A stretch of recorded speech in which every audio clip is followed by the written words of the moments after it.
yang membawakan Ruby dan akan menjadi matchup yang sangat menarik. Tapi nanti yang akan menjadi PR untuk mereka adalah gimana caranya menangkap Novaria karena Novaria ini unreachable. Masalahnya 3 hero badan, justru berbalik kebalikannya dari teman-teman Fnatic Onyx nih. Kalau kita bicara soal komposisi hero Smart Omega, mereka punya Terizla, mereka punya dari Lolita dan juga power dari jungler mereka juga Baxia. 3 hero badan yang nantinya akan menyokong bagaimana produktivitas damage output yang bisa dikeluarkan oleh Nova dan juga god lane mereka Moskov. So wow, ini akan semakin menarik untuk melihat siapa yang akan mendapatkan match point. Tidak lagi hanya untuk tim Onyx, tapi juga sangat besar potensinya untuk bisa diamankan oleh pemain-pemain dari Smart Omega. So teman-temannya di rumah jangan lupa untuk memberikan dukungan kalian untuk teman-teman dari Indonesia kita yang akan bertanding di game yang terakhir kali ini. Okay, here we go to the land of down. Match point untuk kedua belah tim. Fnatic Onyx versus Smart Omega. Dan selamat menyaksikan. Oke, first thing firstnya ini agak berbeda dengan game yang sebelumnya ya. Keyboy What? Dicuri? langsung bermain proaktif dan sukses untuk nge-steal karya Purple Buff. Dicuri purple buff-nya oleh Keyboy.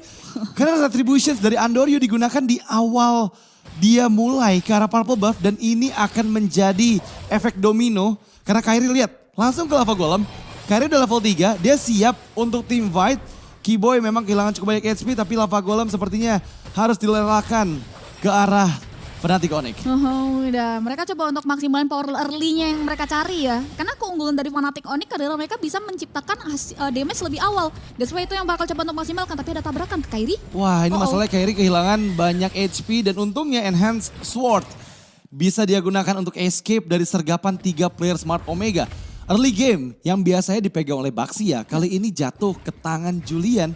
Dan keunggulan experience serta level milik Fnatic Onyx akan mempermudah mereka untuk setup di turtle pertama. Ya, sejauh ini leaderboard levelnya masih dipegang oleh teman-teman dari tim Fnatic Onyx berkat adanya rotasi mereka juga yang memang proaktif banget di awal ya. Mereka maksimalin power early yang memang ini jadi karakter dan memang harus dilakukan oleh teman-teman dari Fnatic Onyx. Dan kalau kita lihat keadaan udah mulai semakin menenang terlebih dahulu sebelum nantinya akan ada hiruk pikuk setup di area turtle yang pertama yang juga udah mulai dibuka oleh teman-teman dari Fnatic Onyx. Tapi ada Chaknu dan juga Andoryu. Iya, ini masalahnya beda 2 level CP dan yes, retribution yang outpoint dari Kairi bahkan I'm offended Keyboy. First blood di tangan Lutfi. Karena memang tadi kita udah bahas ini bakal objektif turtle pertama itu dipegang banget sama Fnatic Onyx. Tapi aku gak tahu kenapa Andoryu masih coba maksain untuk kontes. Iya, padahal tadi kalau kita lihat dia under level ya. 2 loh. Under 2 level, belum unlock skill 4. Itu nampaknya perhitungan yang cukup beresiko, yang terpantau jelas resiko yang harus diterima oleh Smart Omega. Dan kalau kita lihat dengan adanya keunggulan seperti ini, Kairi langsung as usual dia selalu punya cara untuk mengoptimalkan keunggulan dengan adanya steal terhadap purple buff yang dimiliki. Ini yang ngebuat nantinya udah mulai semakin jauh lagi nih gap level yang dimiliki oleh antara Andoryu dan juga Kairi. Dan kemudian kalau kita lihat dari battle lane masih aman ya, setup dari kedua belah god lane juga belum ada gangguan, belum ada backupan babysit juga. Dan gold leaderboard ini masih dipegang kendali oleh pemain-pemain dari Fnatic Onyx. Iya, ini bakal susah loh untuk Smart Omega ya. Karena tertinggal 3 level untuk Andoryu di bawah Kairi itu akan cukup membuat Smart Omega sulit. Terutama untuk roamernya. Karena Chaknu harus milih nih. Mau bantu ke arah gold atau mau coba bantu ke arah jungle. Jungle yang under kondisi kayak gini bakal sulit untuk bisa memenangkan team fight. Tapi Keyboy mencoba untuk dipanis dan ya flicker untuk defensif. 19 dipersiapkan Keyboy. Beberapa HP tersisa JWM masuk dengan Spear of Destruction. Yap, langsung menghancurkan sosok Keyboy di area top lane.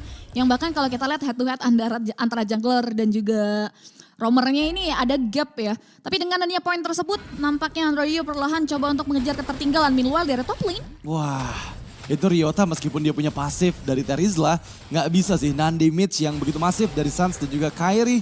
Yang begitu cepat ya untuk mengeliminasi sang XP laner dari Smart Omega. Sementara turtle kedua, gap level masih jauh. Fnatic Onyx punya chance untuk kembali memegang turtle-nya nih. Ya harusnya ya dia masih megang kendali perekonomian juga. Di angka 1000 lebih, tapi nampaknya instant kill. Wow, Chaknu.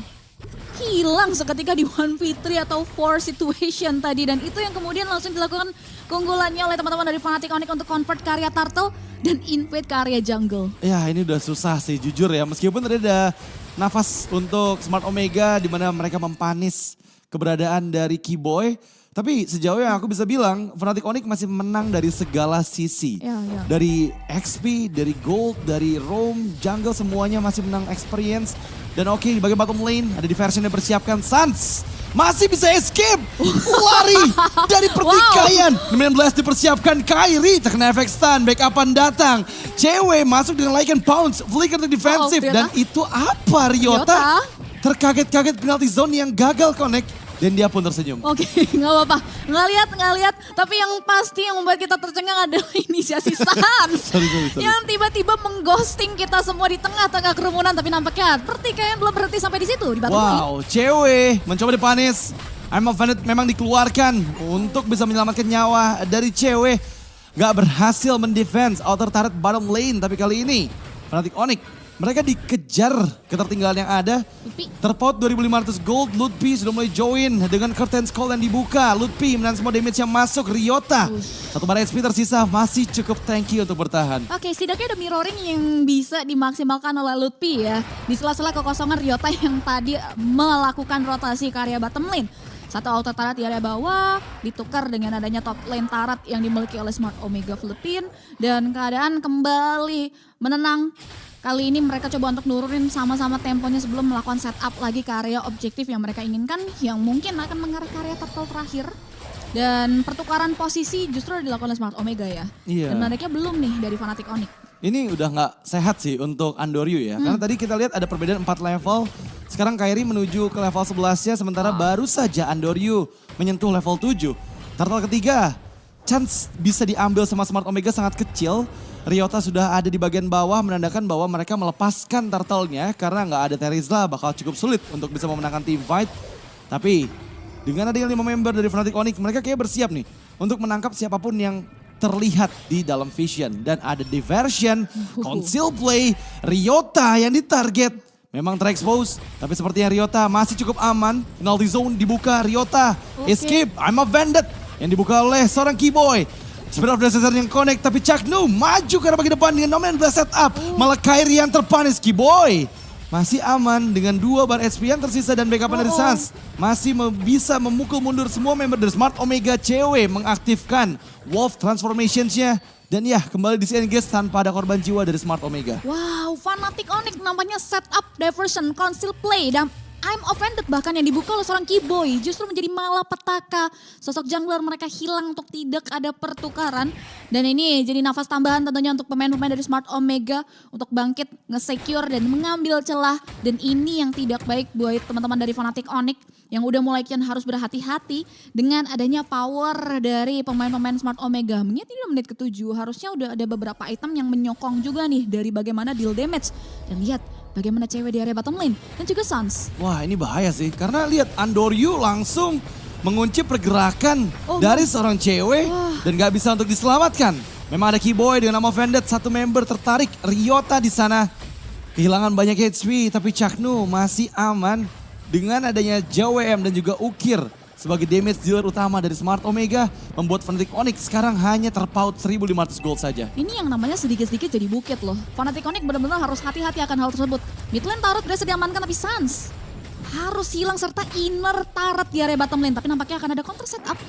Yap, mencoba untuk conceal di bagian belakang Lutfi. Vengeance sudah mulai diaktifkan. Nama Vended, Keyboy berhasil menangkap COWM. Dan bahkan Ryota sepertinya nggak bisa untuk diselamatkan. Mencoba untuk bertahan dengan spell farm yang dia miliki. Tapi Lutfi akhirnya mempanis keberadaan Terizla. Dan di sisi lain Cak Mamba pun down. Oke, itu dia 3 pemain hilang untuk 1 member dari Fnatic Onyx. Yang akhirnya mampu untuk membuka pemain-pemain dari Smart Omega dan ini yang harus mereka lakukan. Dan kalau kita bicara soal itemnya juga, bagaimana teman-teman dari Fnatic Onyx juga udah cukup mumpuni dengan adanya resource skill dari Sky Piercer, True Damage dari Thunderbolt dan juga Endless Battle dari tangan dari sosok cewek yang membuat akhirnya mereka berani untuk melakukan setup di area Lord. Tapi Andoryu masih pede banget loh, dia maju ke bagian depan dan terpanis sudah oleh cewek.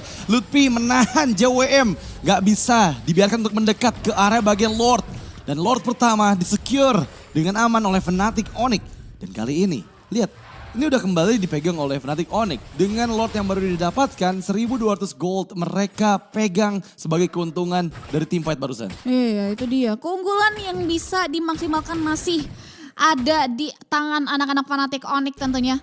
Di mana mereka bakal coba untuk mengoptimalkan Lord yang diamankan secara dramatis karena memang masih ada keberanian dari Andrew walaupun memang udah ada gap 4 level ya kalau kita lihat. Dan akhirnya ini yang membuat Smart Omega berada di satu kondisi yang tidak diuntungkan. Inner turret mereka terancam hancur di tangan seorang cewek. Outer turret yang dijaga sejak menit awal pun harus diruntuhkan oleh teman-teman dari Fnatic Onyx dan we'll see ya. Reset mereka untuk melakukan defensive maneuver. Karena kalau kita lihat mereka masih punya ukir. Iya. Itu masih bisa jadi poin plus untuk Smart Omega bisa mempertahankan high ground mereka. Kalau dari segi high ground defense dengan Moskov dan juga Novaria harusnya masih aman ya untuk Smart Omega bertahan dari Lord pertama ini. Loh, penalty zone Ryota, Sans yang menjadi target tapi Amo Vended dari Keyboy kembali menyelamatkan nyawa dari Sans meskipun terkena damage dari Astral Spears. Berhasil menghilangkan Lord pertama tapi Super Wave Minion masih ada di 3 wave dari Smart Omega. Fnatic Onyx berusaha untuk memberikan poking damage sebanyak mungkin dengan Kairi yang ada di bagian depan. Berhati-hati mundur ke bagian belakang, Enhanced Swords dan Sans mempersiapkan diversion. Mengirim Keyboy dan langsung masuk. Tapi lihat ada pause yang terjadi. Enggak juga sih. Beda skin. Pause audisi juga pakai. Oke, back to the game. Masih di game ketiga, Fnatic Onyx dengan Lord pertama yang mereka dapatkan belum mampu menghancurkan base turret dari Smart Omega Philippines. Ya, Dan masih itu yang tadi disiplin. aku bahas ya. Ini nggak adanya atau aku bisa bilang 4 fighter dari Fnatic Onyx itu susah sih buat nembus Moskov dan juga Novaria Ya. yang ada di dalam area high ground. Ya mereka harus masih respect ya dengan adanya komposisi mereka untuk melakukan defensif karena memang masih punya high ground potensial, ditambah lagi Novanya juga udah punya glowing, ada Enchanted Talisman. Dan ini yang perlu dimaksimalkan nih dengan adanya pengambilan item yang tersendat ya, karena ada beberapa ketertinggalan juga yang harus dialami oleh pemain-pemain dari Smart Omega. Tapi Moskov setidaknya udah ngamanin karya item premiernya ya, Golden Staff, adanya Corson Sight dan juga Demon Hunter Sword, tinggal space aja yang memang dibutuhkan oleh sosok JOM yang memang harus diperhatikan. Nampaknya ada informasi, Wah, ada ini diversion. Diversion mengirimkan cewek loh. Ya. Berbahaya sekali ya. Curtain Skull menangkap 2 member di sana, Ryota dan juga Andoryu. Amo Vended, Keyboy memang gagal penalti zone. Ryota malah mengunci pergerakan Keyboy. Berhasil dihilangkan dan Kairi pun hilang. Berbahaya karena Sans memang ada pertukaran dengan JWM tapi dirinya menjadi target ketiga dengan double. Dipegang oleh Ukir. Cewek dikejar oleh The Baxia Shield United tapi cewek satu melawan banyak. Dia masih bisa mempanis Andoryu yang kehilangan cukup banyak HP tapi sekarang 2 melawan 3 Ludby. Dan juga cewek berusaha membalikan keadaan. Duo versus trio dan Ryota dipanis juga. Mega kill. Outplay yang begitu manis dari Ludby. Dan this is Ludby Boss. Berhasil menghilangkan member keempat dari Smart Omega Philippines. Waduh, outplay, perbedaan kuantitas nampaknya tidak menjadi satu buah kesulitan buat teman-teman dari Fnatic Onyx. Bagaimana 3 nyawa dari Fnatic Onyx yang hilang dibayarkan juga dengan adanya 3 member dengan sangat kontan melalui kolaborasi antara Ludby dan juga cewek. Dan dengan adanya keunggulan tersebut dan juga timing yang bisa dimaksimalkan oleh Kairi sehingga Lord lagi-lagi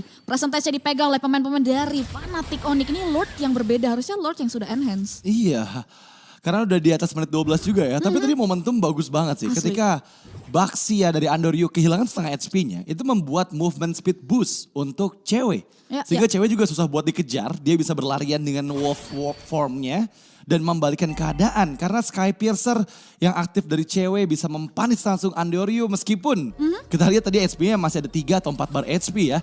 Tapi ya untuk Lord kedua ini sepertinya bisa untuk Onyx menembus pertahanan baik dari mid lane dan juga top lane base turret Smart Omega. Apakah mereka mampu untuk mempertahankan semua base-nya dari sergapan Lord kedua? We'll see, karena ya udah mulai dimainin nih tree laning push-nya dan nampaknya tidak ada passive base yang ngebuat Fnatic Onyx enak banget untuk masuk karya high ground defender dari Smart Omega. Dan Smart Omega lihat langkah mundurnya sejauh itu loh. Iya, 3 base turret dihancurkan, War Axe di tangan dari cewek, Ludby memegang kendali JWM dan juga Andoryu. Memang ada Spirit of Destruction terpaksa untuk flicker. Tapi lihat Ryota terlalu maju karena bagian depan dipanis sudah oleh Sans. Dan sekarang Lord masih available, cewek cewek terbang dengan double yang dia kantongi dan terwipe out sudah. Triple kill by cewek menutup Smart Omega di game ketiga. Wow, what a great play. Fnatic Onyx berhasil membuat Smart Omega Philippines bertekuk lutut dengan hasil akhir 2-1. Game dramatis yang consistently dibawa oleh kedua belah tim.